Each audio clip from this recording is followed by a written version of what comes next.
My guest today is Diane Foster. Diane is the Director of Pastoral Education and a campus minister at St. Michael's College. Welcome. Thank you. I'm happy to be here today. Now, what does a Director of Pastoral Education and a campus minister do at St. Michael's, and how does this fit in with this new exciting program you're going to have on diversity? Well, at St. Michael's, my duties include pastoral education, which is really encouraging students and faculty and staff to look at programs and educational opportunities that help people with their attitudes and help people to embrace the Christian values of diversity and generosity toward one another. And I really think that this new program this year, Diversity, is a continuation of a long effort at St. Michael's to really bridge the gaps between people so we can appreciate one another and the full dignity that each individual brings to our community at St. Michael's College, whether they're from another country or another part of the United States, or whether they come from different ethnic groups. Now, what is your background? What did you do before you went to St. Michael's College, and did all this help you, achieve an interest in this program on diversity? Well, actually, I went to St. Michael's as a student in the mid-'70s, and I must say that it was a wonderful education that I experienced there. I studied religious studies and philosophy, and I came to experience multicultural diversity at St. Michael's because there were many students from many different countries at the college, including, I remember befriending people through the International Student Program from Iran, from the Ivory Coast, Africa, Asia, and it was really a wonderful experience for me to learn about other cultures and to kind of move away from that, I considered an egocentric attitude that many people in the United States have, that we are the center of the world and our way is the way for things to be done. So it was a very good experience. And following my graduation at St. Michael's, I worked at an Edmundite parish. The Society of St. Edmund is the religious group of fathers and brothers who founded St. Michael's College, and they have a parish in Swanton, Vermont, where I ministered for 6 years. And when I left Swanton as having done religious education, youth ministry, and an adult enrichment, I then went to the University of Vermont and did campus ministry for 7 years. Then I took a little sabbatical and did some clinical pastoral education at the medical center and worked part-time in the parish before going back to St. Michael's as campus minister and director of pastoral education. And I think that my experiences both in the parish and at the University of Vermont at the Catholic Center helped me to realize just how deeply some of the problems of racism and sexism and lots of ways that we're intolerant of each other are deeply embedded in our society and also in our church. And so it certainly was, for me, it helped me to be even more committed to help people to bridge the gaps between one another. Because we really have so much to offer one another with our different experiences and the different cultures that we come from. So, I think that all of those years of experience have helped me to realize that there is much we can learn from one another. And certainly we can learn generosity and appreciation for our differences in a way that will enhance our relationships and not cause us to back away from each other because of some fear. Now, Diane, you mentioned that St. Michael's has had a varied student body for many years. Why this year a year-long program specifically on diversity? Well, I think, as we reflect as an educational institution on what the reality is in our country and in our world and at our college, we realize that certainly the diversity presents many challenges for our society and for our institution, that it's something that the board, right from the Board of Trustees to the students, that we're all very interested in sort of attacking the problem of fear and ungenerous attitudes head on. And so we're very interested in doing whatever we can to challenge people to look at themselves and see in what ways been not generous enough. And as an educational institution, to really embrace the mission of helping people to appreciate one another in a way that will enhance our culture and will enhance our relationships individually and also within our society. Can you tell our audience something about the events which St. Michael's has planned during this year? Sure. We invited Jamie Washington to come right at our orientation for first-year students in order to sensitize students about what their racial attitudes might be. Also, just recently, the last several weeks, we've had J.L. Chestnut, who was the first black lawyer in Selma, Alabama. He was born and brought up in Selma, and then got a law degree and came back to Selma, really dedicated to bringing, increasing the experience of justice to the black population in Selma, Alabama. And he was Martin Luther King's lawyer, and really has had intimate relationships with many people in the civil rights movement. And he received an honorary doctorate at St. Michael's and also had spoken at convocation last Friday afternoon in which he talked about the civil rights movement and his perspective on that, especially back in the 60s, because his topics entitled Martin, Malcolm, George, Lyndon, and George. And it was really an outstanding, outstanding talk based on his own experiences and his own lifelong commitment to civil rights. We also, just before J.L. Chestnut came, we had Reverend Clarence Bloom, who's from the Racial Harmony Center in Detroit, Michigan. And he came also did workshops both with the students and with the faculty and staff to help us look at what our attitudes are and in what ways we minimize our experiences with other people and in what ways even our culture and systems within our culture keep minorities in our place so that the majority system can oppress the minority. So those are some of the things. And this Friday, I believe, I'm just going to look at this. Certainly. This note that I brought with me. Paul Rosa Lowell is speaking on Thursday at 7 o'clock, and this is open to the public. Give the date, please. It's October 2nd, Thursday, October 2nd at 7 o'clock, McCarthy Recital Hall. He's an investigative reporter who will encourage the students to look, or whoever comes, to look at what kind of commitment we bring to social action in terms of addressing the problems within the systems that encourage these ungenerous attitudes. Now you have some things planned throughout the year. Are they open to the public? Yes, and what is open to the public, we are very careful about making sure that it's well advertised in the free press, local newspapers, community newspapers, and whatnot. And we always give plenty of notice. Where would someone call, though, if they wanted more information? They could call the college at 654-2000, or they could call the public relations office and call 654-2000.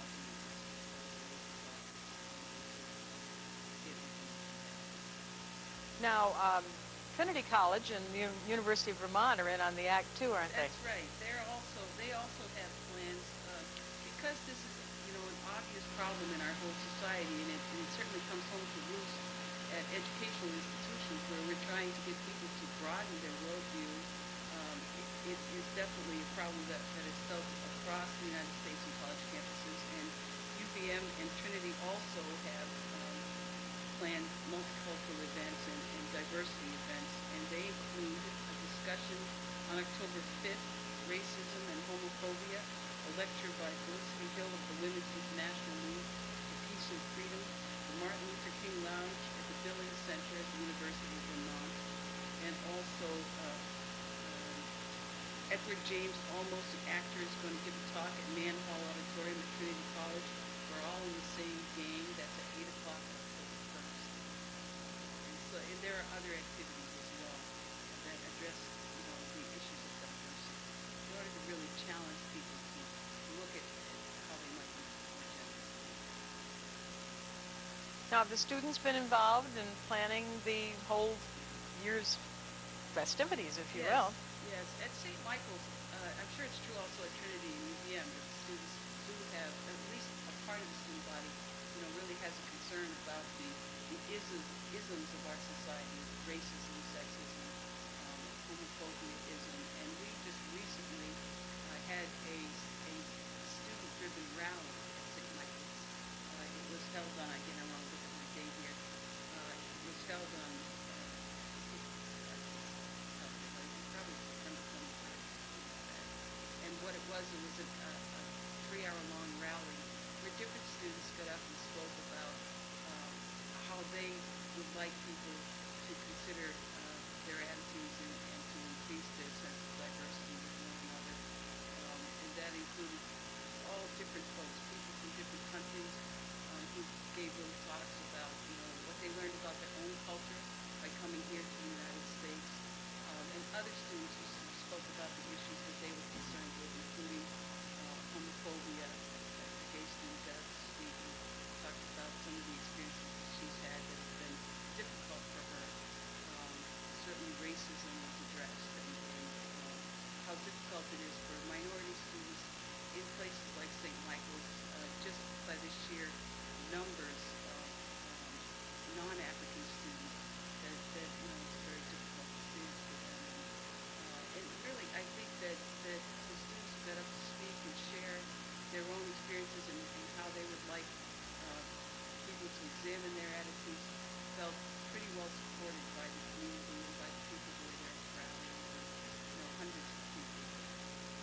Now, are you biting off too much? You're trying to deal with racial, ethnic, sexual, and religious diversity. Can all of these be addressed in one program, or are you trying to take them in segments, or how are you doing it?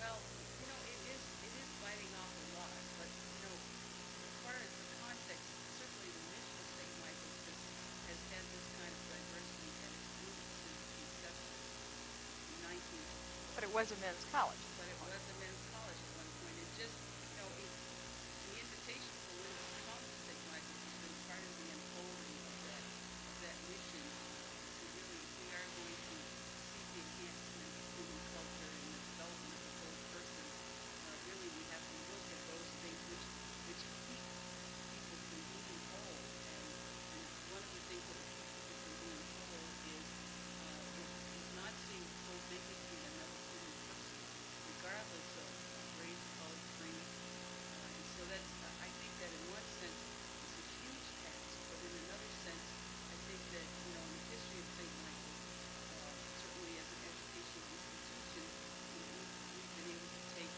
steps, sometimes baby steps, to move toward, a more inclusive community.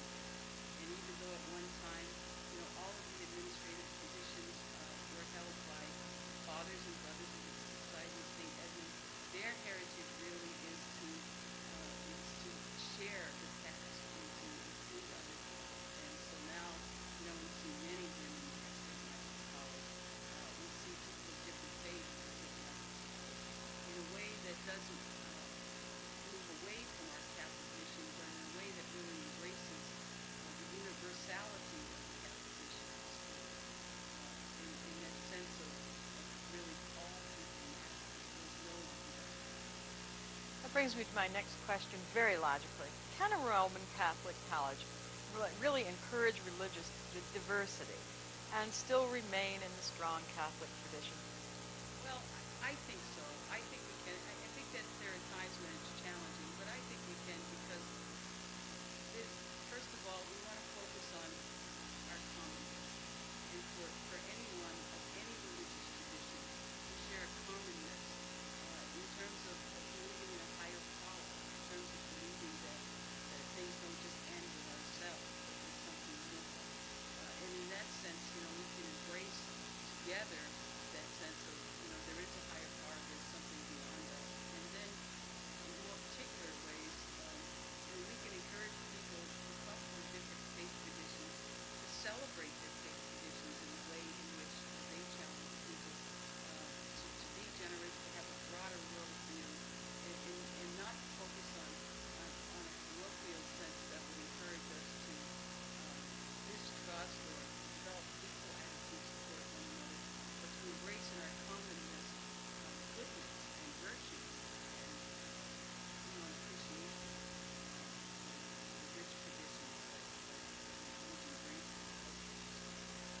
There are no women priests in the Roman Catholic Church. Right. Do you feel that a diversity program like this will open up discussion, particularly among the women students, about the roles of women as religious leaders? In the Protestants now we have Protestant tradition now. We have ministers, priests. We have had them for many years, bishops even. So, what do you think about this? Well, I think that sexism is a particular challenge in our church and in our society, and I think that any discussion on diversity will certainly challenge both men and women to think about what ways our society and our churches don't appreciate the gifts and talents that women bring to our church and to our society. And so in that sense, I would expect that it would open up discussion about religious leadership by women. On the other hand, I also think that it will help people to appreciate those women who do provide religious leadership in the church, regardless of whether or not they're women. I think that most people's experience of church, they see there certainly is not a shortage of women who take leadership responsibility for providing for those in need through their churches. And so I would say it's twofold. One would be that it would encourage people to look and ask questions about, are we really utilizing the gifts and talents of women in the best way we could for the service of the people who need service and who need to know about God's love. And secondly, it will help people to look and see who are those role models who are providing religious leadership regardless of whether or not they're being ministers. How do you feel the diversity program at St. Michael's will benefit the community at large as well as your college? Well, firstly, I would say that, by opening many of these events to the local community, we certainly have a commitment to sharing the wealth of our educational endeavor with the local community. And one example of that is, we always celebrate the birthday of Martin Luther King in January, and we always have the speaker, whoever the speaker is, we have in the chapel, and we fill the chapel about 1,000 people. And certainly not all of those people are from our community, but it's open to the community at large. And it's always a very positive experience, and certainly one that challenges people to broaden their vision of how we should get along with each other, and also to appreciate what the real problems are in terms of racial harmony. And the second thing I would say is that certainly there are a number of Vermonters who go to St. Michael's, and people who are affiliated with college faculty and staff. We're all learning as well, and becoming more aware of what are the attitudes that we sort of take for granted that don't really help bridge the gap between people. And then hopefully we share those beyond our campus to challenge people to just be more diverse, to have more diverse attitudes, and to examine critically the attitudes we have that are oppressive to others. Do you feel that religious colleges should take a leadership role in dealing with this problem of racial, ethnic, gender discrimination in our country? Should they do this? I think that absolutely, yes, absolutely. Because I feel that, part of the educational posture and the educational mission of a religious institution is not only the education of the people who are at the college at that particular time, but also for the transformation of society. That we believe education is very important in helping societies to grow and to flourish and to become more culturally diverse. Certainly is a very important aspect of education. There's that saying, I forget which group it comes from, but if you think education is expensive, try ignorance. And within that context, I think it's very important for religious institutions of higher education to make a definite commitment to try to impact the larger society. So I'll just make a comment. It's the right thing to do. That's right. It is the right thing to do. We don't use that word too much anymore. But That's there right. are there are occasions where it needs to be said, I think. I agree, and certainly, a college like St. Michael's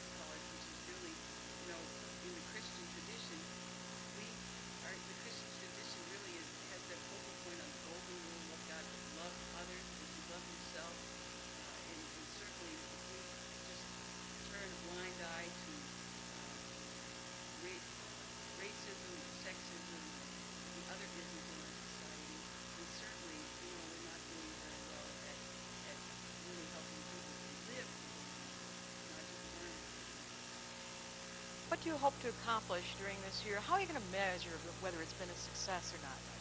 Well, it's probably very difficult thing to measure.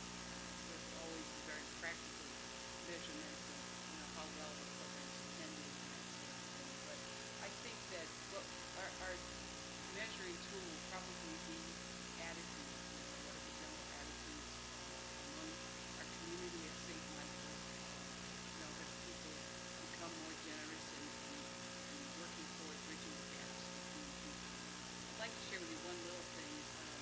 For instance, 2 years ago, there was a group of men students who got together and decided that they'd like to have what they call a teen house. And their teen house was men against sexual harassment.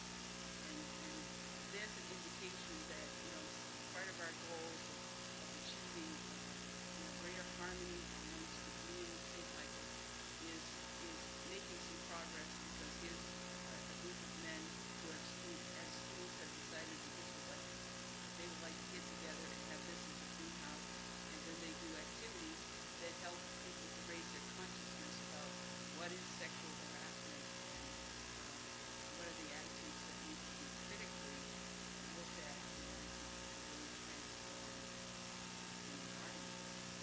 Now, the year will pass. Problems with discrimination will still go on.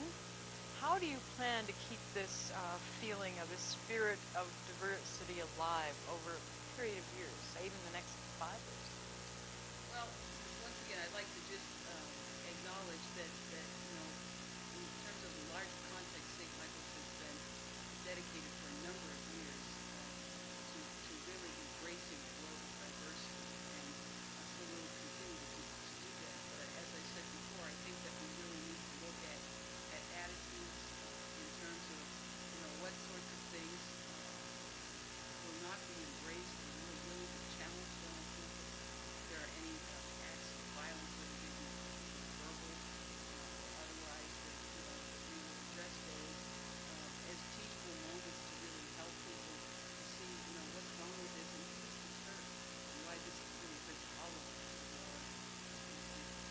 That we will continue to keep it in our consciousness, continue to talk about it, continue to invite people to share about it through our student activities, through the ongoing enrichment programs that we offer to our faculty and staff, and through programs that we offer to the wider community. I think that will be ongoing.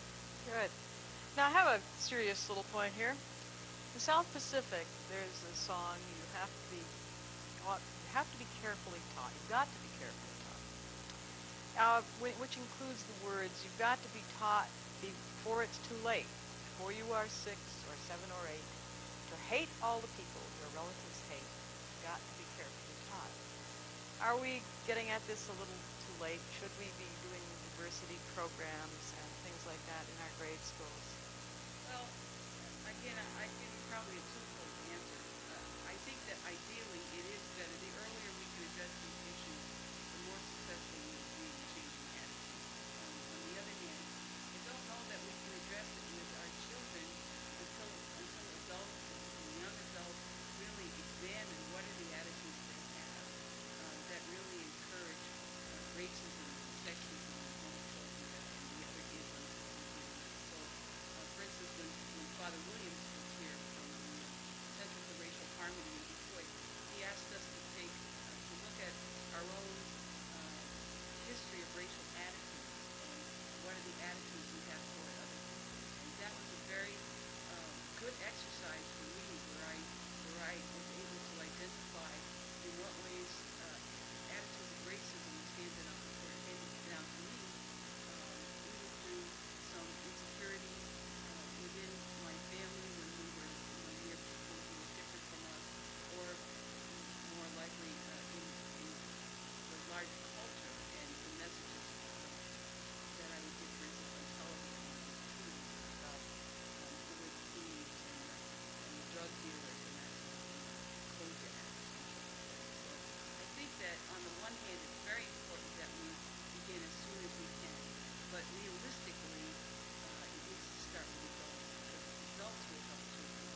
children do listen to their parents when they're young, and the recent study says they even listen at moments when they're teenagers. So. That's right. Or maybe a little less frequently, but they listen nonetheless. I've had 3 of those, I know. Yes. Yeah. Certainly, parents are the primary educators of their children. So if we can help parents to examine their own attitudes, then that will help with the children as well, because the parents have the greatest influence. Now, we don't have much time left here. We have time for one more question. Are you yourself optimistic that our country will eventually be able to truly celebrate the strengths which diversity can offer? I mean, we are the land of diversity, really have been for years. I am optimistic. I'm optimistic by nature anyway, but I am optimistic that we will be able to grow in generosity toward one another.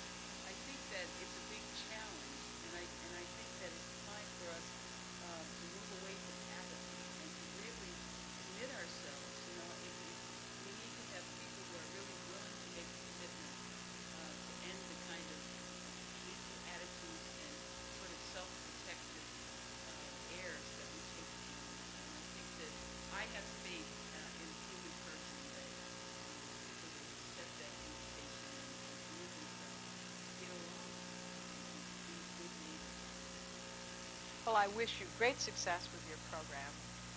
We are very blessed in this community to have people who are trying to support getting along with their neighbors, because that's really what it's all about, to make our place a better place. Thanks for joining me. You're welcome, Kate. Thank you. Thank you for joining us on Conversations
Welcome to Struggles of the Spirit. I'm your host, the Reverend Udell. We're addressing these days the whole question about the nature of a person's ministry, whether they are a lay person or an ordained person, whether they're a rabbi, no matter what kind of life that they're living. How did they get into that kind of interest of ministry, and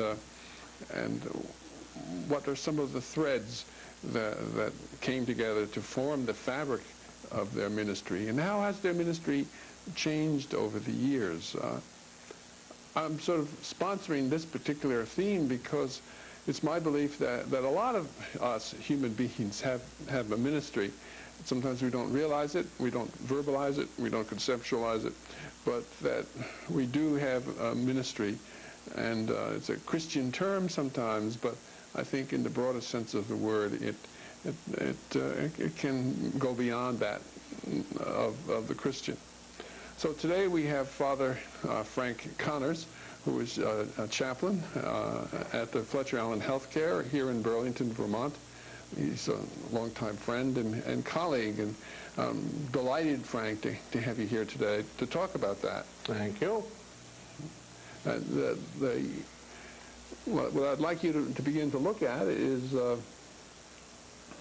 how did you realize that ministry was something that you were interested in, rather than the restaurant business or being a CPA and in business, or how did Well, actually, funny that you mentioned CPA, because I did indeed train in accounting right after high school. I remembered.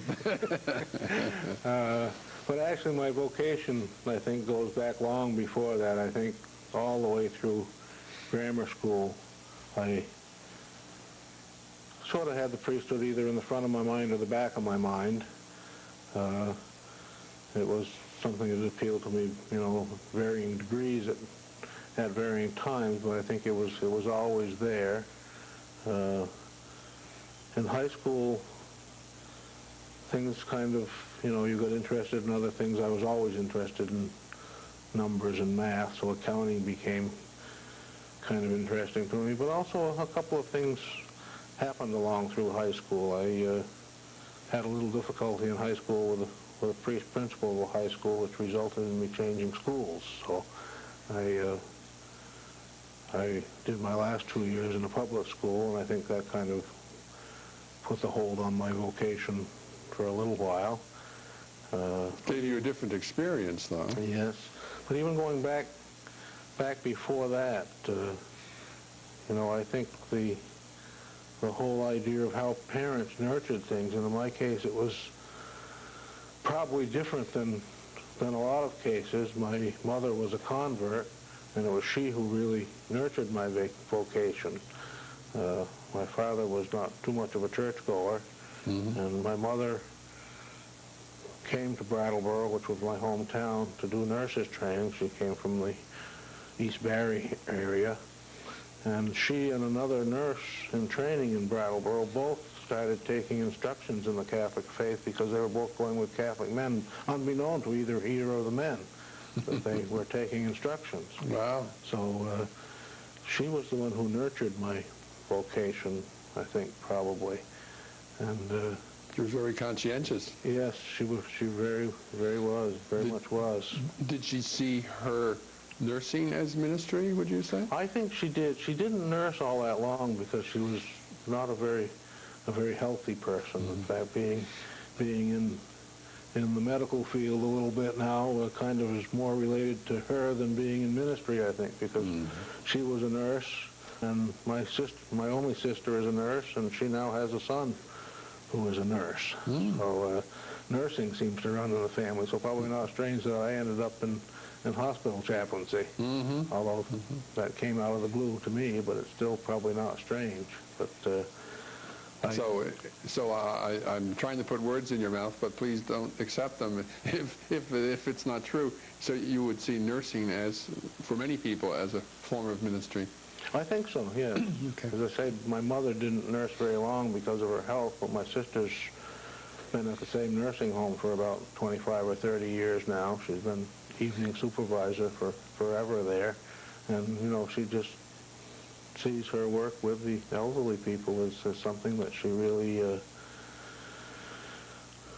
sees as more than a job. And I think, you know, that's very good in that field to take it that way.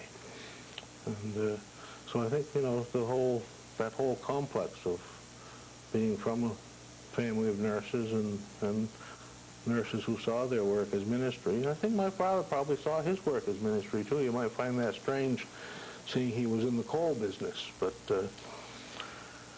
he was what you might call a funny businessman way back before environmental issues and things like that. I remember riding the truck with him summers, and he would be telling people in the 1950s to get good storm windows. Most coal dealers in 1950 weren't telling people that, I don't think. Once they had to become environmentalists, they might have started telling people that, but I don't think in the 1950s too many people selling fuel were telling people to get storm windows. No, burn up more. Leave the windows open. So I think, you know, he probably saw his life as dealing with people in a real way, which in a way is ministry. I think so. Do you want to define what that word might mean? For you, anyway?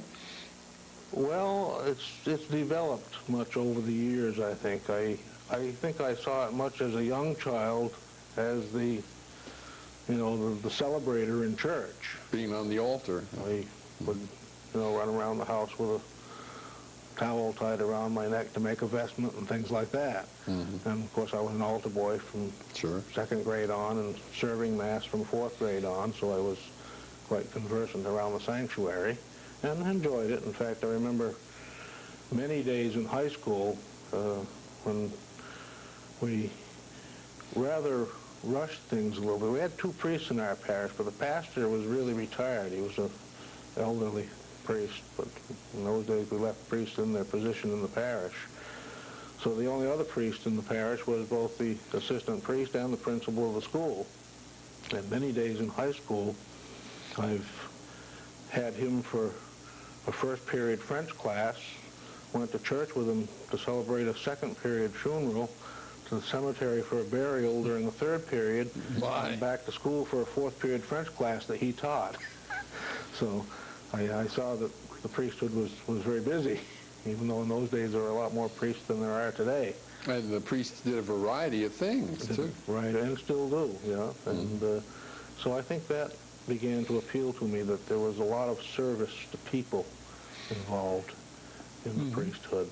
And then, as I say, during the high school years, because of some difficulties, I changed schools, so I think that kind of delayed my, and too, the developing interest in accounting, and already into accounting, because my father by that time had merged with a larger company, and the office manager of the larger company had been a Bentley graduate and introduced me to Bentley, where I went. So, you know, I kind of had an into a field that I was interested in. So, and I very much liked accounting. In fact, my plan when I finished accounting was to go on in accounting, but at that time, of course, the first question you got asked anywhere you went for a job was, what were your marks? And the second question you were asked was, what was your draft status? Oh, yes, yes. So I decided to change my draft status. So I went in the Navy and was in the Navy in supply for 4 years. And I worked a lot with chaplains in the Navy, unofficially. I was never officially assigned to a chaplain, but I worked with various chaplains in different capacities, either singing in the choir or being an usher, or I was actually one secretary for a little while, even though I was still doing my regular job. So, as I remember, you were overseas in the Philippines, was it? No, that was vacation. I was in the Philippines. I was in New Zealand. New Zealand. When I was in the Navy. I was Operation Deep Freeze, which was the Antarctic expedition. And actually, we didn't have a chaplain in New Zealand. We went to the local Catholic church. But in every other place I was, I got to know chaplains very well, and as I said, did various things with them, including one Christmas in California. We went way up some canyon, I can't remember the name of it now, to a correctional facility where we celebrated Christmas Mass on a bar in a bar room for a bunch of young detainees. And that was quite an experience. I bet you've never been at an altar like that. No, I haven't celebrated on a bar again. No, that's the only time I've celebrated on a bar. In fact, I did. Of course, I wasn't the celebrant then. No, but, no. I was about everything else. I was the altar boy. I was the choir. I was the usher. So I was quite involved in that experience. Were you in any kind of military action when you were in the Navy? Or? Not hostile action, no. I was in during the beginning times of Vietnam when we were there but weren't there. But we knew we were there because we had the same types of cargo airplanes that were flying in and out of Vietnam, so we were shipping parts to them, but we were there just as advisors.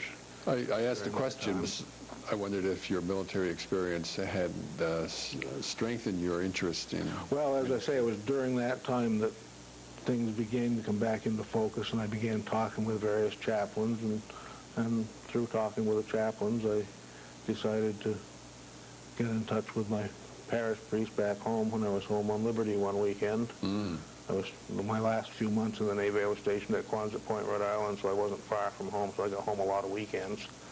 So I just got in touch with my pastor and told him I was interested, and he started the process of getting in touch with the officials in Burlington that had to be let known, in the process of beginning to make arrangements to go to the seminary. So actually I came out of I came out of the Navy on August 16th, and I was in the seminary the second week of September. Wow, you were well organized. So it wasn't much of a hiatus. No, you didn't go off on a vacation for 6 months.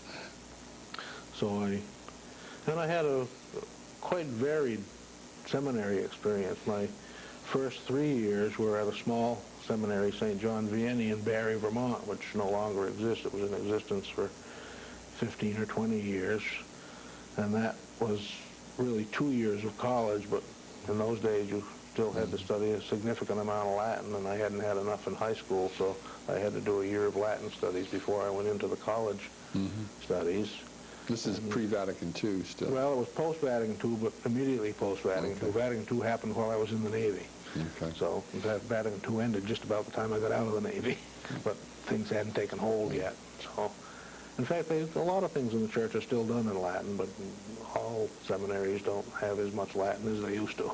In fact, I had one Latin class my sophomore year of college. We had to speak Latin in the classroom. Oh, my. There was still some good teachers around in those days.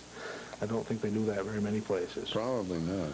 But that particular seminary, I was one of the older students, of course, because I was 6 years out of high school and just beginning. And then I went to St. John's in Boston, the Archdiocesan Seminary, to finish my philosophy degree. And just as I was finishing my philosophy degree, we had a new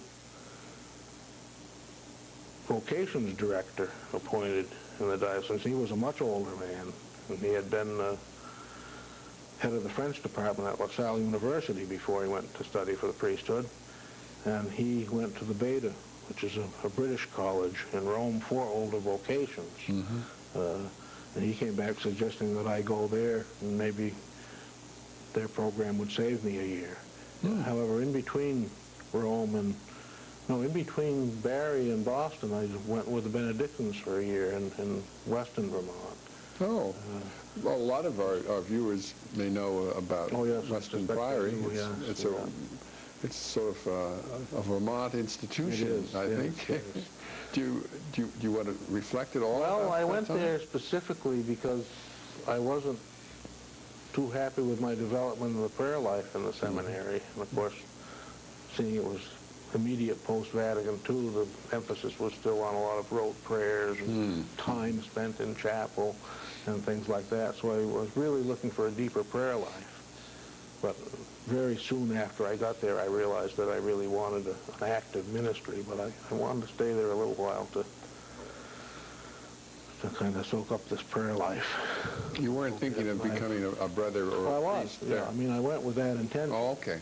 But very soon after there, I realized that I really wanted an active ministry, but I stayed a number of months, 7 or 8 or 9, just to get the basis in the prayer life, and then went on to Boston and then to Rome. Of course, in Rome, I was one of the younger students in the class. The average age of my ordination class was 41 or 42, and I was 32 when I was ordained and 33 a couple weeks later.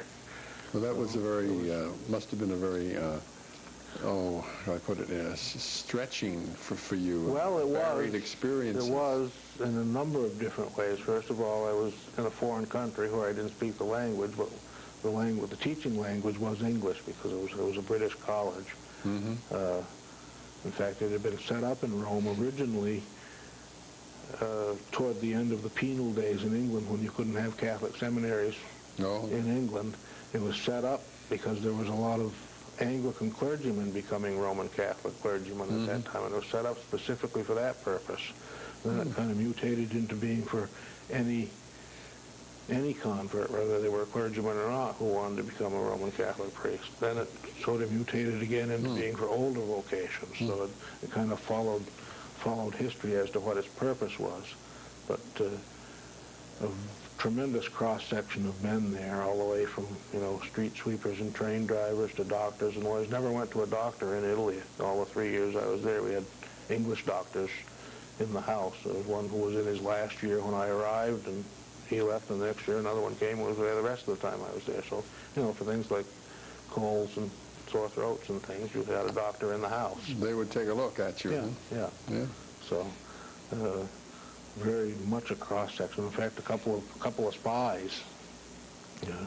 Spies? Yeah. What do you mean? Well, a U.S. Air Force major and a U.S. Army captain who had been in intelligence. Oh. And Oh, I see. an Australian who actually was a 007 agent in World War II and Korea. My. He was a man in his 60s at the time he was studying to be a priest. And so a tremendous cross-section of people. And a few people whose first language wasn't English, but they spoke English, so they came there for classes, like some monks Benedictine monks from St. Paul's outside the walls, which was just across the street from our seminary. We didn't call it St. Paul's outside the walls, we called it St. Paul's across the street. one of the four major basilicas of Rome, St. Paul's across the street. Can you conceptualize how this rich and varied educational experience in Rome, how did that color your ministry? It turned out very well for me in the end. The Beta, for some years, had been known as kind of an easy place to go and be a priest, because the English bishops always had the idea that they took your past experience for what you were and gave you what theology you could learn. But with Vatican II, they were trying to upgrade studies a little bit, and they came upon the method of paper writing, you know, a 12, 15, 18-page paper. And most of the courses were done that way. You'd have, all the professors got together, so you didn't have 5 papers going at the same time, but they knew how many they wanted in theology every year, how many in scripture, how many in canon law, so they all portioned them out that way. And being a place with just 84 students living in and a few from religious orders coming in for studies, they knew everybody fairly well, so they really marked the man as well as marking the topic on the paper. They would expect more from me coming in with a philosophy degree from a seminary than they would from somebody who was a street sweeper. I would think. So in fact, it turned out to be a very good experience for me because, as I said, the director of vocations, who had just come back and been appointed to that position, suggested I go there to save a year because their program had been 1 year of philosophy and 3 of theology. But as I arrived, they had just integrated the program as Vatican II was suggesting, and they were teaching theology all 4 years and philosophy mixed in the first 2 years. And very hard time working out schedules. In fact, the rector told myself, and we had two teachers from England, one brother and one lay person. And of course, teachers from England tend to have degrees up one arm and down the other arm. So the 3 of us were in the position of we already had philosophy degrees, so we didn't need to do philosophy, yet the schedule said that's the only way we fit into the slots. So finally, after about 2 weeks, the Dean of Studies worked it out for us, and he was the sophomore theology professor also. So he worked it out with the freshman theology professor that he would do his courses with us, the freshman teacher would do his courses with us as reading courses. And we would not go to philosophy classes. We'd have that time for the reading.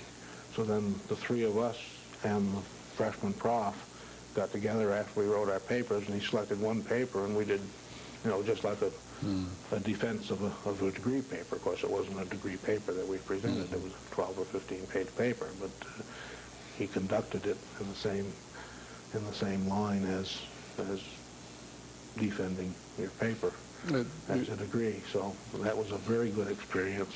And in that, I picked up, being in a house of older Englishmen, I didn't have too much difficulty being the resident liberal, if not the resident radical. And I picked up the little tool of putting a quasi-heresy in a paper to give something to discuss on. And the first-year prof seemed to like that fairly well, so then I started doing it for the second-year prof, too. because he conducted his whole class on that basis. Every paper that was turned in by 15 students, he'd pick one paper to be presented and defended. So I started doing that, and then I started doing it with scripture and with canon law. And so you were stimulated. I kind of had that whole thing all through, and it only bit me in canon law. The canon law prof kind of didn't like that method of operation. In fact, it wasn't canon law. He was teaching moral theology. He was a lawyer, but he was teaching moral theology, and he didn't like me deviating from the church position in the paper. So it was in a very interesting way of learning, by doing everything by paper writing, and in some instances having to defend your paper, because it was. You must have had a sense of the, by definition, of the worldwide church. Yes, very, very much so. And of course, being in Rome gave you that even more, because you had, you had the whole operation of the central focus point of the whole church, right there, headquarters in Rome. And during my time there was the time of the canonization of the 40 English martyrs, and I became quite involved in that, with doing auxiliary things, nothing to do with the canonization, although I went to the canonization, but I had stayed at the English college one summer. My first summer I stayed in Rome, and the American college was closed by that time, because the American students at North American College were coming home every summer. So I stayed at English college that summer. For people who don't know the system in Europe, university is where you go to study, college is where you live. So the college had a house up in the Alban Hills outside of town, across Lake Albano from the Pope's summer residence. So that's where I stayed my first summer, and got to know the kids at English college very well. So we served tea to all the English pilgrims, and of course the English boys had put out the word to all the pilgrims, coming, bring good tea with you. So they ended up with about 2 closets full of tea after it was over. But I think we were serving tea in 55-gallon wash tubs. Oh my! And I think we served about 12 or 14 a day for 15 or 16 days. So we served a little tea. I never thought of you as an expert in serving tea. Right? Well, I don't know if you're an expert at serving it out of wash tubs. But for that number, you had to make it. Do many priests who were trained, originating from Vermont, have many of them gone to Rome for that education? Well, we have a number that go to North American College over the years, and probably our diocese for a number of years had the most at the Beta, because Bishop Joyce got to know the rector of the Beta very well when he was in Rome for Vatican II. And there's 5 or 6 of us from Vermont who have gone to the Beta. Just 1 year behind me, Father John Feltz in Fairfax was the last one of the diocese. Ah, I know John. To go to the Beta. Yes, that's right. He's done CPE at the hospital. Yes, yeah. Well, I would think that would be a real wonderful kind of experience, and people from Vermont all of us were thought of as the most rural state, or the next to the most rural state in the whole country, and that to become a priest, many people have gone to Rome.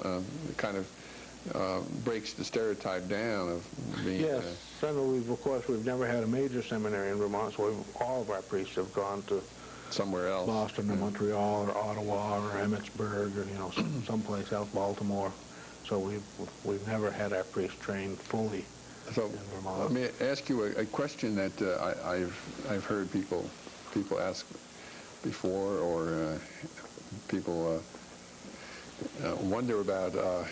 Sometimes when you go to seminary, it destroys your faith. I'm not talking about necessarily Roman Catholic seminary. I just mean any seminary, because the faith that you have gets somewhat taken apart and looked at and analyzed and discussed, and then you hear what others have as their faith and where that came from, and sometimes it can be a trying experience. Did you find that so? Well, I think going in a little older probably helped me in that respect. I think the younger ones coming in right from high school probably suffer with that a lot more. And of course, a lot are more, in a sense, trying it out right after high school, where I'd had a number of years to think about it. Even though I was trying it out when I first went to the seminary, I'd had a lot more years to think about trying it out. And of course, being a little older at the first seminary we went to, a couple of us were treated a little differently because we were put in charge of certain things and, you know, had certain things that turned out to be privileges. We were kind of restricted to grounds, but the two of us older ones got to go out quite often because we did the buying for the house and things like that. So, I mean, we were in downtown Barre, Vermont, running around doing seminary errands. So as you finished up your education at Rome, how did you look at your approaching ministry from that vantage point? My time in Rome also included a summer in England. Seeing I had all kinds of English connections at the Beta, instead of coming home to work in a parish back home, I said, well, I've never been to England. I speak the language there. I'll take advantage of knowing all these Englishmen and line myself up with a diaconal experience in an English parish. So you did that? So you were a deacon? I served as a deacon in an English parish for 4 months. No, I didn't know that. In my last 2 years in the seminary, where the priest who subsequently became a bishop, he had long before that been chaplain at Oxford for a number of years, and really had a very forward-looking idea of ministry. He came to the parish just before I did, as a matter of fact. And when I arrived there was already one deacon there and another one going to arrive, but the one who was already there, his name was Frank. Oh, my. So the pastor says, well, he says, we can't go with the, this was from the altar when he was introducing me. He says, we can't go with the traditional things, Frank Jr. and Frank Sr., or Big Frank and Little Frank. He says, so we'll call Frank, who's already here, Frank, and we'll call Frank, who's just arriving, Frank the Yank. Frank the Yank. Real sense of humor. And that falls into place even more so when you realize that I was ordained as a deacon at St. Edmund's College Seminary in Ware, in the Westminster Diocese, on the 4th of July. Oh, my. What timing. Exquisite. So it was, we kidded about that an awful lot. I bet. So, well, had you... But as I say, his idea of ministry was very, very wide open. He came into the parish, and at that time, if you'd wanted, say, nuns to come into the parish, we probably would have still advertised for an order of nuns to come in, but he didn't. He advertised 16 ministries that he wanted done in the parish and said, any nun of any order that wants to come into any of these ministries, please apply. So we had 2 Sacred Heart nuns and one something of, we had 4 altogether. 2 were Sacred Heart, I remember, because there were 2 of them. The other 2 were different orders. They all lived together, but they weren't one community. Well, had you thought of staying in England? Not really, no. I mean, I belonged to the Burlington Diocese, and I planned on doing my ministry in the Burlington Diocese. So Bishop Joyce was the bishop at that time? Yes. He didn't mind your becoming a deacon there? No. Well, actually, I became a deacon for the Diocese of Burlington. I just haven't, that's where it was, where the ceremony took place. I could have been ordained deacon in Rome before I went to England, or in England when I got there. At that time, you had to be finished your next to the last year of seminary to be ordained deacon. So I had to do it either just after I finished the year or just after I arrived in England. So, well, as you came back home, you might say, had you conceptualized at all, like, you know, whether you wanted to do rural ministry or big city ministry or college ministry? That starting off in Vermont, you'd have a variety. You start off as an assistant in the